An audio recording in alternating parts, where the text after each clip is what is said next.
Aujourd'hui, cet hémicycle a rendez-vous avec l'histoire. Pas celle que l'on glorifie dans les manuels scolaires, mais celle qui a longtemps été tue. Celle d'un peuple noir libre que la France a contraint à racheter sa liberté. Le 1er janvier 1804, Haïti devient la première république noire indépendante du monde. Une victoire arrachée par d'anciens esclaves contre l'armée la plus puissante de l'époque, celle de l'Empire français.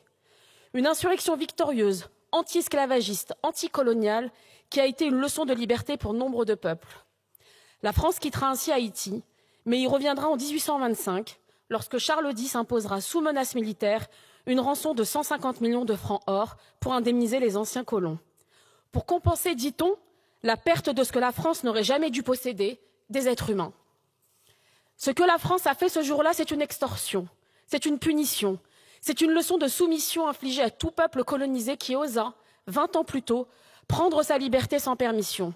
C'est la France orgueilleuse, enivrée de désir de domination, qui ne supportait pas l'idée qu'on lui tienne tête. Pourtant, Haïti a payé, et elle a payé jusqu'au dernier centime. Mais elle ne l'a pas seulement fait avec une montagne d'argent, elle l'a fait avec ses terres bradées, avec son économie saignée et avec ses générations sacrifiées. Cette dette n'était pas un contrat, c'était une camisole. Et pour y faire face, Haïti n'a eu d'autre choix que de replonger dans l'engrenage de l'endettement.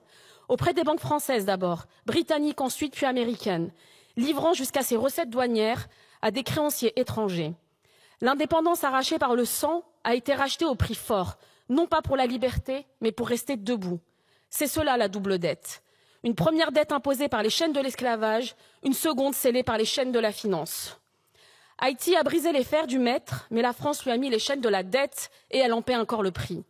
Cette dette n'est pas un chapitre clos, c'est la matrice d'un désastre. Reconnaître cela, ce n'est pas s'accabler, c'est réparer, c'est refuser que notre République continue de prospérer sur des dettes impayées d'injustice.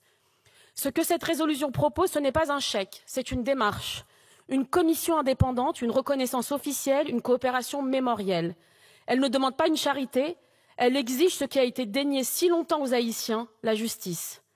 Et à ceux qui craindraient que ce geste crée un précédent, je réponds, cette dette est unique, elle est documentée. Elle a été extorquée par la France à un État souverain. Ce n'est pas un cas général, c'est un cas d'école. À ceux qui disent qu'il ne faut pas rouvrir les plaies, je dis les plaies sont encore béantes. L'injustice continue tant qu'elle n'est pas reconnue. Haïti n'est pas un pays pauvre, c'est un pays appauvri. Un pays que l'on a méthodiquement privé de ses ressources, sucre, café, tabac, de ses moyens et de son droit à l'autodétermination. Appauvri par des siècles de pillage colonial, où les richesses ont alimenté l'économie française au prix du sang et de la sueur des esclaves. Appauvri ensuite par une dette imposée sous la menace des canons, puis par les intérêts d'un système bancaire complice. Et lorsque les chaînes visibles ont été brisées, ce sont les chaînes invisibles du néocolonialisme qui ont pris le relais.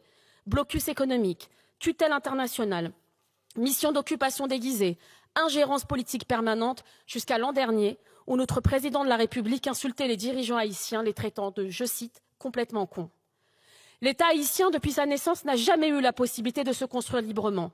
Chaque tentative de souveraineté a été étouffée par des puissances qui ne supportaient pas qu'un peuple noir se gouverne lui-même.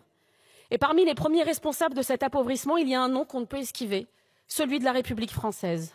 La France a tiré profit d'Haïti en esclavagiste, l'a saigné en créancière et l'a abandonné en donneuse de leçons. Ce qui est proposé ici, c'est un autre récit.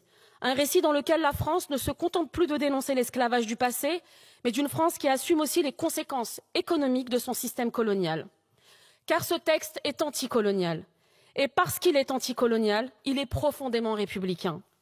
Il est l'occasion pour notre Assemblée de poser un acte fondateur pour une diplomatie postcoloniale, pour une diplomatie de la vérité. Mes chers collègues, pour que la France soit grande, elle doit être juste. Nous voterons ainsi ce texte pour l'honneur de la France et pour l'avenir d'Haïti. Je vous remercie.